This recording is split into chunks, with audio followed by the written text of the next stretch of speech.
प्रिय छात्रों नमस्कार, मैं आलोक त्रिपाठी यूट्यूब चैनल संसिद्धि में आपका बहुत बहुत स्वागत करता हूं। मैं आपके लिए मैथमेटिक्स क्लास 9, 10th, 11th और 12 का लेके आया हूं। जो आज का टॉपिक आपके लिए लेके आया हूं वो है क्लास 10th का मैथमेटिक्स और चैप्टर है हमारा ट्रिग्नोमेट्री। तो ट्रिग्नोमेट्री के क्रम में हम आगे बढ़ते हैं। उसमें सबसे पहले हम जानेंगे कि त्रिकोणमिति का बेस क्या है।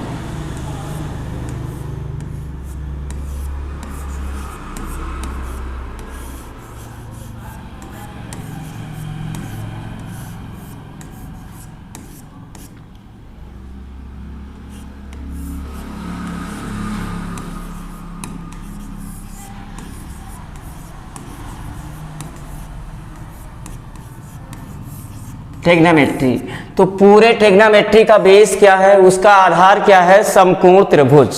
तो समकोण त्रिभुज के बारे में हम लोग जानेंगे।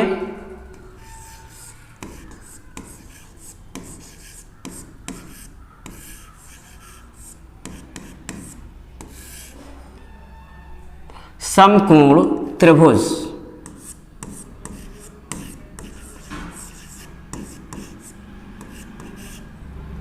10th लेवल में जितने भी 10th लेवल में क्वेश्चंस हैं उन सब में जो ट्रिग्नोमेट्री का बेस आपका है वो है समकोण त्रिभुज।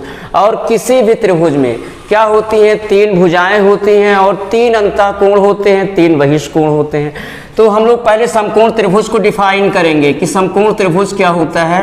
ऐसा त्रिभुज जिसका एक कोण 90 अंश का हो समकोण त्रिभुज कहलाता है। ऐसा त्रिभुज जिसका एक कोण 90 अंश का हो समकोण त्रिभुज कहलाता है। ऐसा त्रिभुज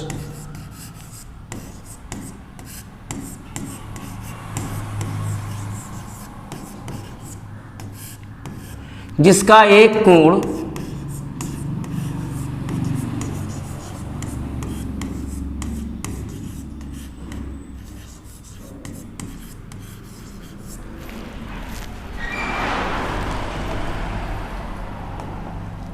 जिसका एक कोण 90 अंश का हो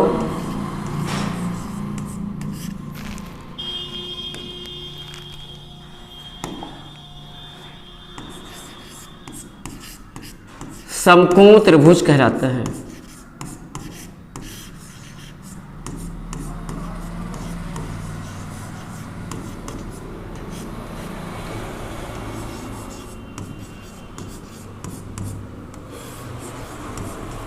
तो ये डेफिनेशन हो गया। ऐसा त्रिभुज जिसका एक अंतःकोण भी कह सकते हैं, जिसका एक अंतःकोण 90 डिग्री का हो समकोण त्रिभुज कहलाता है। देखिए बनाएंगे ऐसे, चूंकि हमको कंपास से बनाना नहीं है, हमको हैंड से ही अपने बनाना है समकोण त्रिभुज को।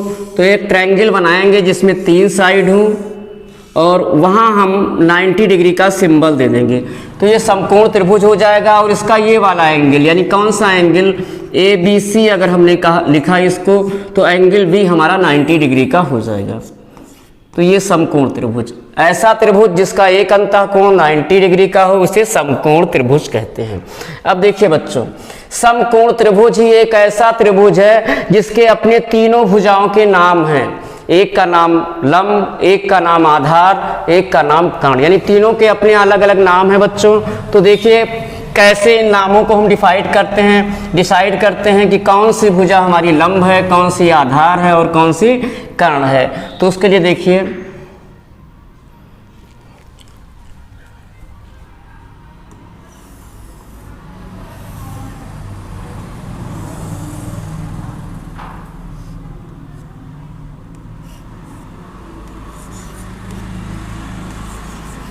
ये हमारा त्रिभुज हो गया ABC।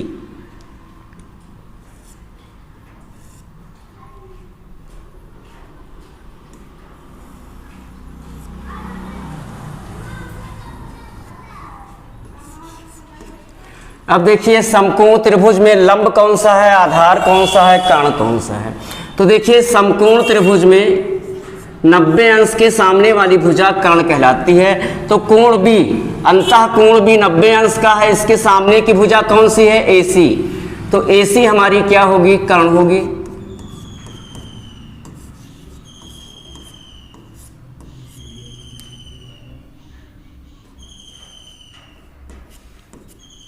अब देखिए, हम ये भी जानते हैं कि त्रिभुज के तीनों अंतः कोणों का योग, तीनों अंतः कोणों का योग यानी कोण बी, कोण सी और कोण ए, इन तीनों अंतः कोणों का योग कितना होता है? 180 अंश होता है।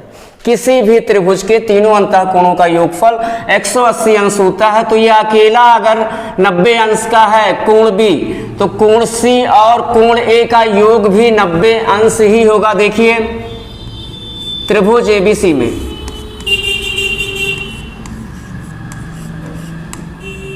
हम जानते हैं कि कोण ए प्लस कोण बी प्लस कोण सी, त्रिभुज के तीनों अंतः कोणों का योगफल 180 डिग्री होता है। अब हमारा कोण भी इसमें फिगर में क्या है? 90 डिग्री।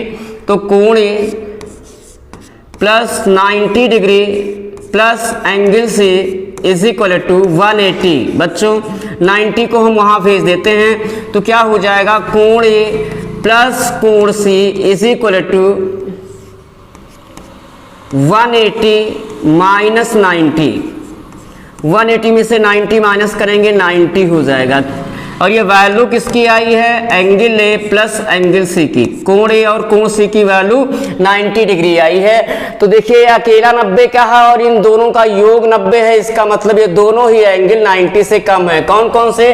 कोण ए और कोण सी दोनों ही 90 डिग्री से कम है और 90 अंश से कम के कोण को न्यून कोण कहा जाता है। तो ऐसे कंडीशन में कोण ए और कोण सी क्या हुआ? न्यून कोण हुआ। यानी समकोण त्रिभुज में एक कोण तो आपका एक अंतः कोण 90 का हुआ, शेष दोनों अंतः कोण क्या होंगे? न्यून कोण होंगे। तो आपने पहले कर्ण को परिभाषित किया कि समकोण त्रिभुज में 90 अंश के सामने की भुजा को क्या कहते हैं? कर्ण कहते हैं। लिख लीजिए, कर्ण को डिफाइन कर लीजिए। कर्ण, कर्ण डिफाइन हुआ। कर्ण क्या है? समकोण त्रिभुज में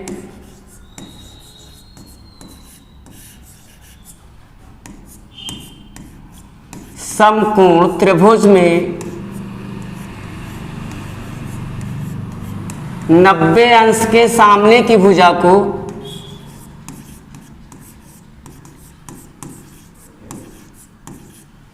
सामने की भुजा को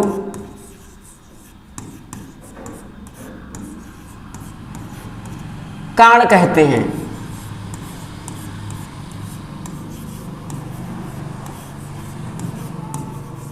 और कर्ण समकोण त्रिभुज की सबसे बड़ी भुजा होती है। अब आगे बढ़ते हैं। लंब,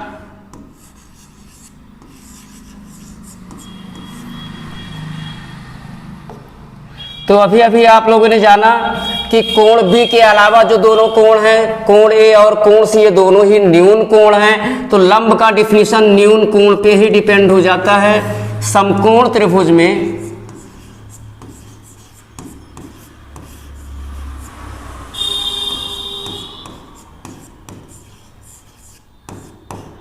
समकोण त्रिभुज में ली गई न्यून कोण के सामने की भुजा, क्योंकि दो न्यून कोण होते हैं, कौन सा न्यून कोण लिया गया?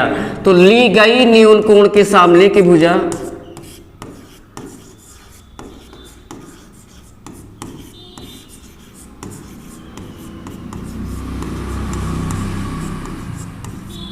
सामने की भुजा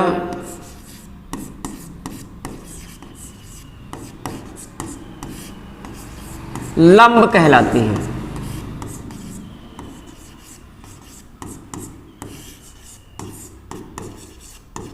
तो यहां पे लंब डाउट में हो गया कि आप किस न्यून कोण को लेते हैं, उस न्यून कोण पे ये डिपेंड हो जाता है। जैसे आपने न्यून कोण सी को लिया, इसको कर दीजिए एंगल थीटा। न्यून कोण थीटा है, तो लंब क्या उनसी भुजा होगी? समकोण त्रिभुज एबीसी में समकोण त्रिभुज में ली गई न्यून कोण के सामने की भुजा यानी AB, न्यून कोण थीटा के सामने की भुजा AB आपका हो गया लंब।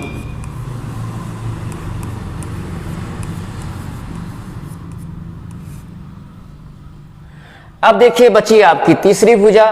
तो देखिए जैसे तीन नाम हो आपके पास, राम, श्याम और घनश्याम, एक का नाम राम, एक का नाम श्याम, तो तीसरा क्या हो जाएगा? घनश्याम। तो एक हो गया लंब, एक हो गया कर्ण, तीसरा अपने आप। शेष तीसरी भुजा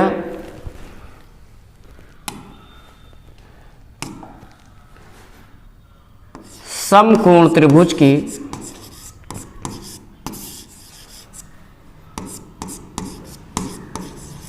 की बची तीसरी भुजा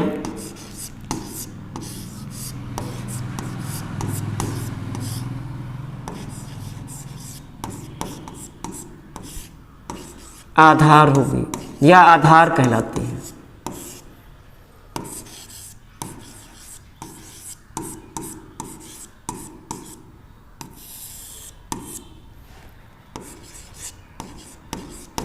तो तीसरी भुजा आधार हो गई।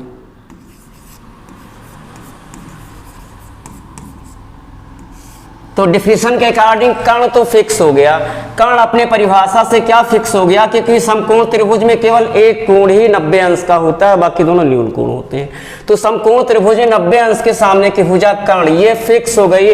और लंब और आधार ये दोनों चेंज होते हैं, क्योंकि लंब की परिभाषा के अकॉर्डिंग जो है लंब हमारा न्यून कोण पे डिपेंड करता है। तो देखिए इस बार अगर हम ये न्यून कोण ले लें,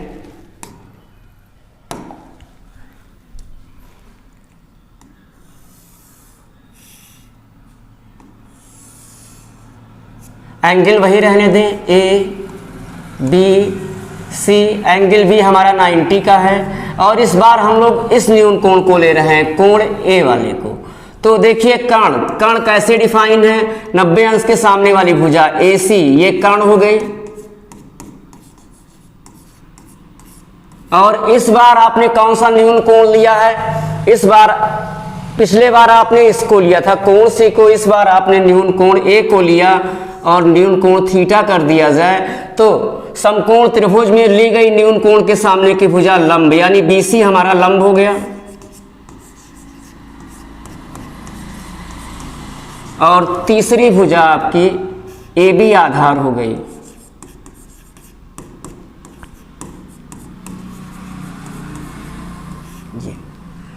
तो समकोण त्रिभुज के तीनों भुजाओं के कौन क्या क्या नाम हैं आपने जाना। अब इसके आगे देखिए,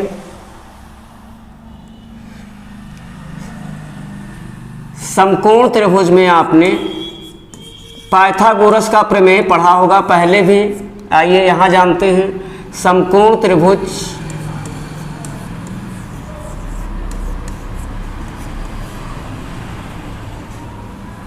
में पाइथागोरस का प्रमेय लगाएंगे।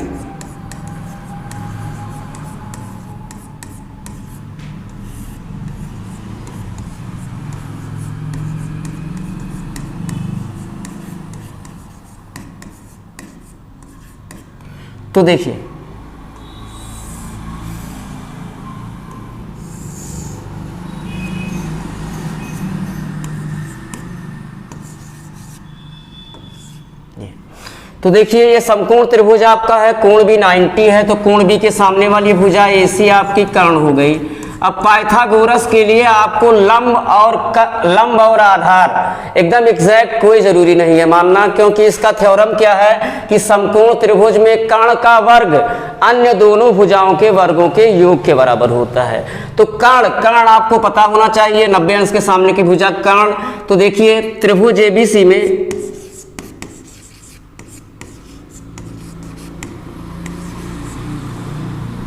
पाइथागोरस प्रमेय से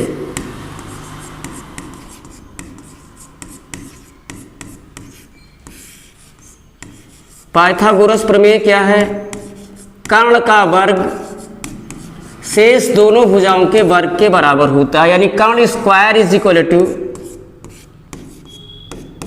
लंब स्क्वायर प्लस आधार स्क्वायर।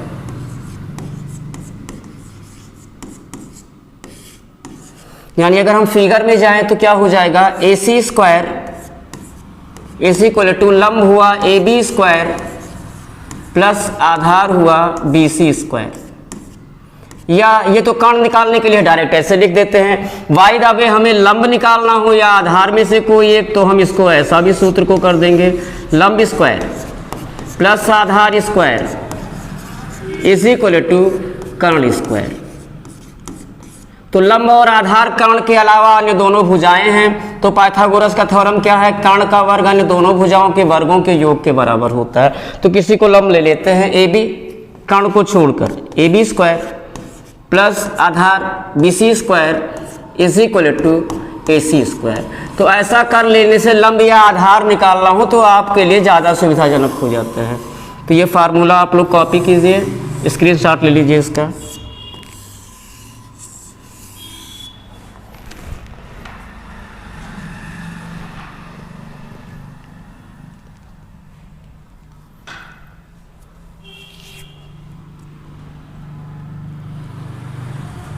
हाँ बच्चों आगे देखिए, फिर आइए समकोण त्रिभुज में।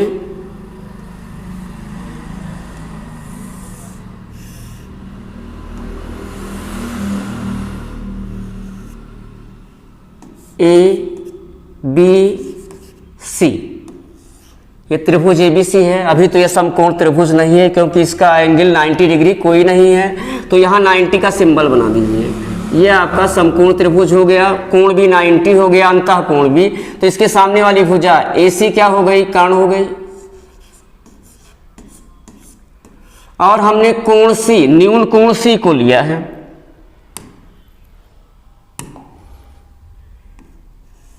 और इस न्यून कोण को हमने थीटा सपोज कर लिया है। तो ध्यान दीजिएगा, समकोण त्रिभुज की इन्हीं तीनों भुजाओं में से किन्हीं दो भुजाओं के अनुपात से 6 त्रिकोणमितीय अनुपात प्राप्त किए गए। समकोण त्रिभुज की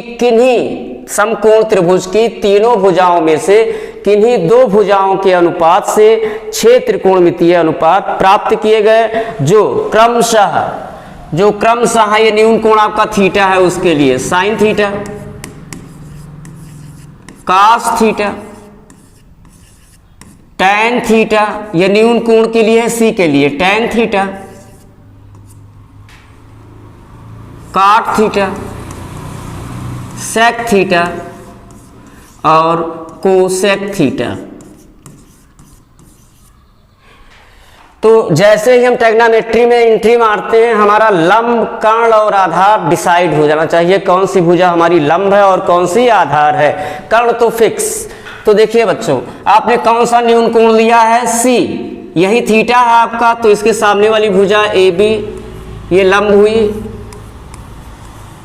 और ये तीसरी भुजा बी सी आपकी आधार हो गई।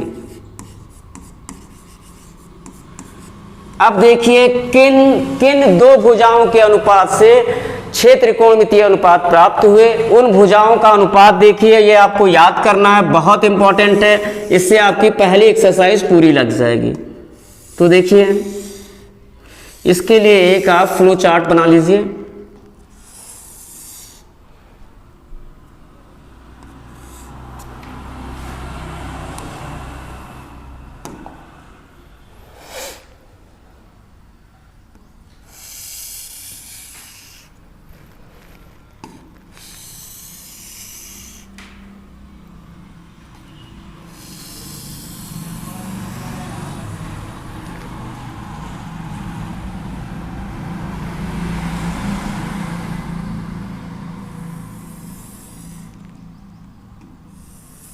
और आप जैसे यहां क्रम से लिखा है, आप फिर एक बार क्रम से लिखते चलिए। हाँ, क्या था पहले क्या है, साइन थीटा। क्लॉकवाइज चलेंगे बॉक्स में, ऊपर वाले बॉक्स में, फिर नीचे वाले बॉक्स में लौट आएंगे। Sine theta, cos theta, tan theta, tan के बाद क्या है, काट, नीचे वाले बॉक्स में काट थीटा। फिर ऐसे हम क्लॉकवाइज चले आएंगे हर बॉक्सों में। काट के बाद सेक थीटा, सेक के बाद कोसेक थीटा। अब आपको फार्मूले के तौर पे क्या याद करना है, ला आ ला, का आ। तो देखिए, साइन थीटा क्या है, साइन थीटा है, ला का मतलब लंब, का मतलब कर्ण, आ का मतलब आधार बच्चों।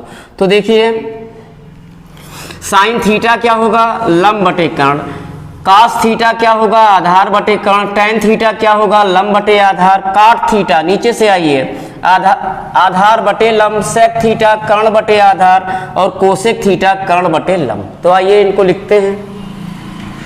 साइन थीटा बच्चों साइन थीटा, यहां देखिए लंब बटे कर्ण, ला बटे का मीन्स लंब बटे कर्ण।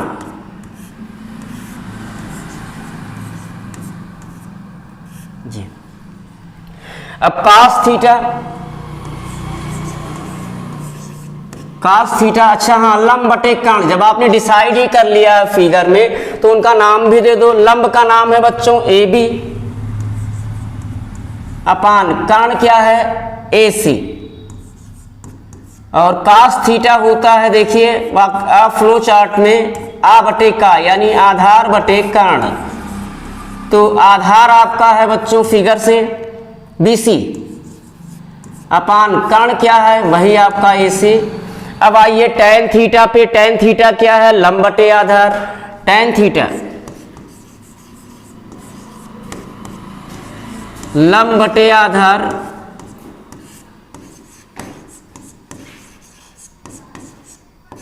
फिगर से लंब AB अपान आधार BC।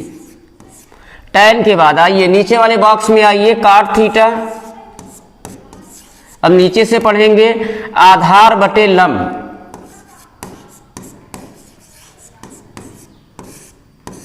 और फिगर में लंब और आधार कर्ण तीनों अलग अलग है तो नाम से इनका रेशियो देते हैं। आधार है हमारा BC अपान लंब है AB। अब देखिए काट के बाद सेक थीटा, सेक थीटा क्या होगा कर्ण बटे आधार। कास थीटा क्या था आधार बटे कर्ण, और सेक थीटा क्या है कर्ण बटे आधार, यानी उसका जस्ट उल्टा। तो सेक थीटा हो गया कर्ण बटे आधार, और कर्ण हमारा AC है, यानी इसी का उल्टा कास का उल्टा ये, हाँ कर्ण AC बटे, अब इसी को रिवर्स मार देना है AC अपान BC, और उसके बाद कोसेक थीटा, कोसेक थीटा है बच्चों ये कर्ण बटे लंब। कोसेक थीटा क्या है कर्ण बटे लंब, और साइन क्या था लंब बटे कर्ण, यानी कि साइन का अपोजिट है कोसेक, तो कोसेक थीटा हो गया कर्ण बटे लंब।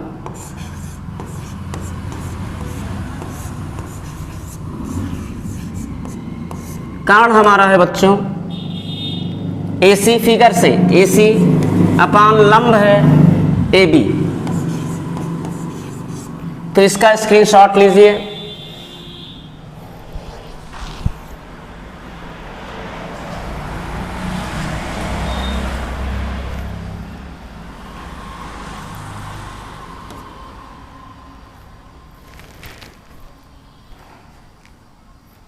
हाँ बच्चों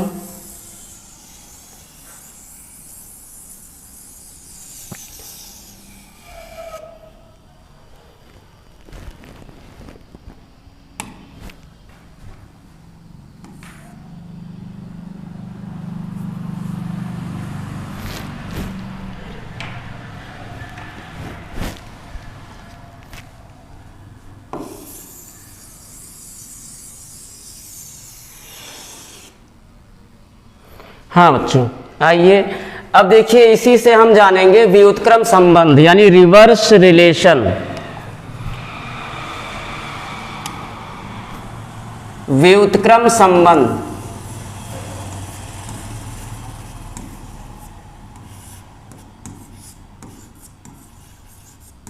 तो रिवर्स रिलेशन क्या है, कौन सा त्रिकोणमितीय अनुपात किस त्रिकोणमितीय अनुपात का व्युत्क्रम है। तो यहां देखिए आप चार्ट में साइन के जस्ट सामने कौन सा लिखा हुआ कोसेक। साइन थीटा होता है लंब बटे कर्ण, कोसेक थीटा होता है कर्ण बटे लंब, यानी जस्ट उसका उल्टा है। तो साइन का व्युत्क्रम क्या है कोसेक, और कोसेक थीटा का व्युत्क्रम क्या है सेक थीटा, टैन थीटा का व्युत्क्रम क्या है कॉट थीटा। तो व्युत्क्रम संबंध में हम तीन फार्मूला लिखेंगे। पहला फार्मूला होगा हमारा sine theta is equal to 1 upon cosec theta,